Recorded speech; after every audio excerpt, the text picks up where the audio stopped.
สบายดีมื้อนี้พามาสมวัดมากราบไหว้วัดศรีเมืองวัดศักดิ์สิทธิ์วัดที่เขานับถือกันมาสมวัดศรีเมืองภาพรอบโอดนอนมันยังนอนมันกินแล้วนอนกูแล้วกินกูก็นอนทำงานๆผู้คนเขาจะมาวัดหลายที่เห็นนั้นคือประตูเข้าทางด้านหน้าเนาะอันนั้นวัดศรีเมืองจะอยู่ระหว่างกลางที่อันมีประตูเข้าทางด้านหน้าก็ได้ทางด้านหลังก็ได้นี่เขาย่างอ้อมประมาณอยู่ทางข้างนี่แหละก็ย่างอ้อมวัดเข้าทางหน้าเลยสิออกประตูหลังก็ได้เนาะอยู่ในตัวเมืองนครหลวง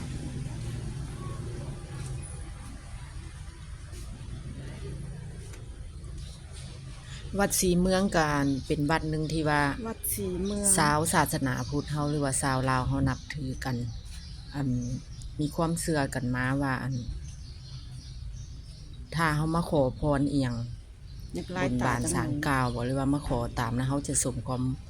มุ่งมา่ปรารถนาของเฮาทุกอย่างแล้วก็เพิ่นจะมักมาปล่อยสัตว์เนาะเช่นเป็นนกเป็นอีหยังต่างๆก็แล้วแต่ศรัทธาของ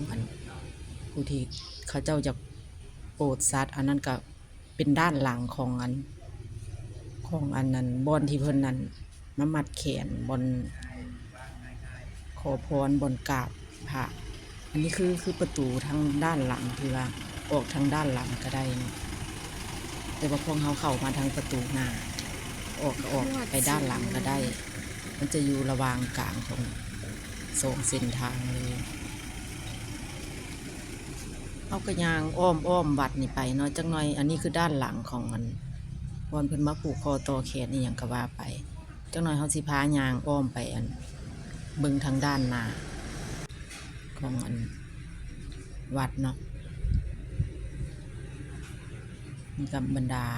รูปพระหยังต่างๆที่เพิ่นเฮ็ดไว้ให้คนกราบไหว้บูชา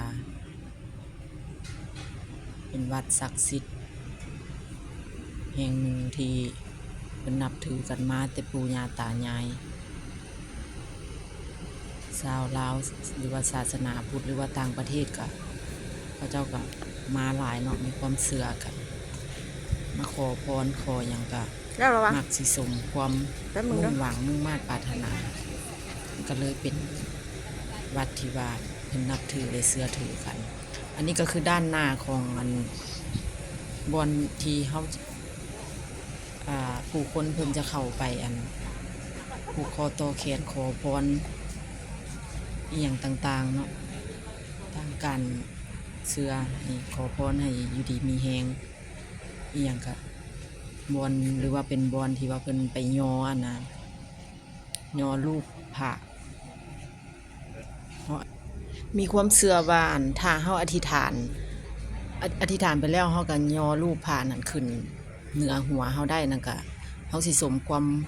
ปรารถนาที่เฮาอธิษฐานไปเนาะอันนี้คือความเชื่อของเพิ่นเฮาก็บ่ได้เข้าไปถ่ายเอาทางด้านในออกมาให้ท่านผู้ชมได้ชมเนาะเฮาก็เวลาเฮาก็น้อยแน่เฮาก็ได้ภาพแต่ด้านนอกพอประมาณนี้มาให้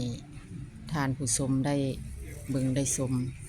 ใครได้กายไปกายมาก็เข้ามากราบมาไหว้ขอพรเด้อพี่น้องทั้งหลายมาฮอดนี่ก็สิจบคลิปลงเพียงเท่านี้ขอบคุณทุกไลค์ทุกกำลังใจที่แวะเข้ามารับชมคลิปเด้อพบกันใหม่ในคลิปหน้าเข้ามาแล้วขอ1เลิฟ1ไลค์1คอมเมนต์เพื่อเป็นกำลังใจให้ช่องสมใจช่องน้อยๆเด้อพี่น้องเจอกันใหม่ในคลิปหน้าเด้อขออวยไส้พรให้ทุกท่านจงโชคดีมีไสซื้อได้ขายมานเฮ็ดหยังทำหยังปรารถนาสิ่งใดก็ขอให้ทุกท่านสมความมุ่งมา่ปรารถนาทุกประการคิดเงินก็ให้เป็นเงินคิดทองก็ให้เป็นทองเด้อ